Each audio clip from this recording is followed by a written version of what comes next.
Hi everyone, I'm Donna Cash. My lovely backdrop today is a large Roman shade that's going to be powered by an R-TEC automation by Rowley motorized shade tube.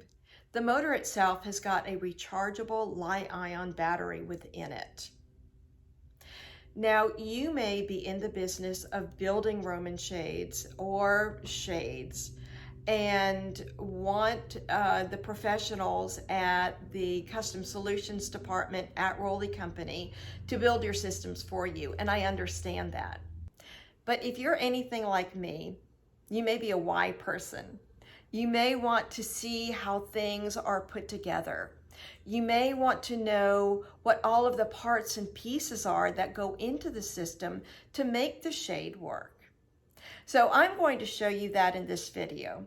I'll show you what the tube looks like, the motor looks like, the crown and drive, and all of the parts that you will need to make your shades work. Let's assemble an R-TEC automation shade tube. On the table, I have the shade tube, a motor with a lithium-ion rechargeable battery within, a crown and drive set,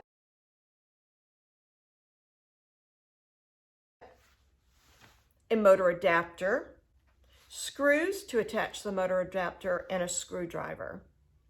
The end pin will go in the opposite end of the tube from the motor, a pair of brackets to attach the shade tube to the shade board, and a battery charger.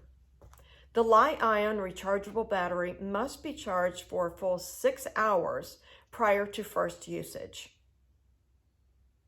Let's attach the crown and drive set to the motor itself.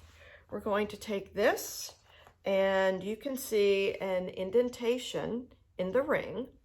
So when we take that and put it onto the motor itself, we're going to make sure that it lines up with the protrusion on the motor.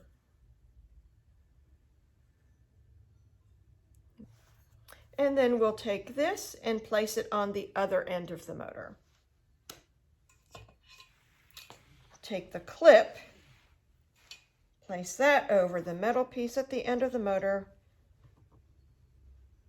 There we go. Next, I'll place the motor adapter on the end of the motor. I'm going to line up the 2 holes on the end of the motor with the holes in the motor adapter. Take one of the screws, put it on my magnetic tip screwdriver.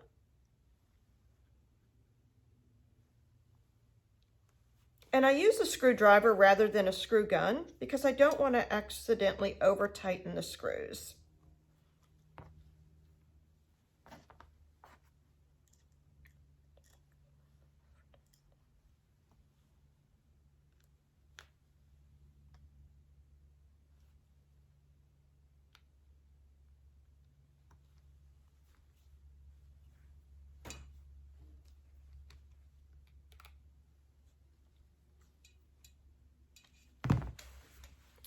With the motor adapter on the end of the motor, now I'm ready to slide the motor into the tube itself.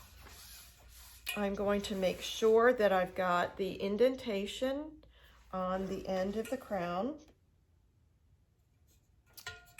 lining up with the protrusions on the inside of the tube, and then making sure that this is all lined up.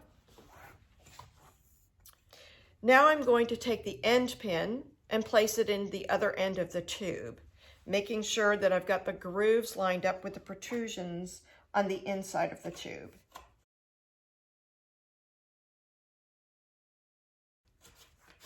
And I just press that all the way in. Now I've got the motor in one end of the tube, the end pinned in the other end of the tube, and this motorized shade tube is ready to be put into the brackets on the shade board.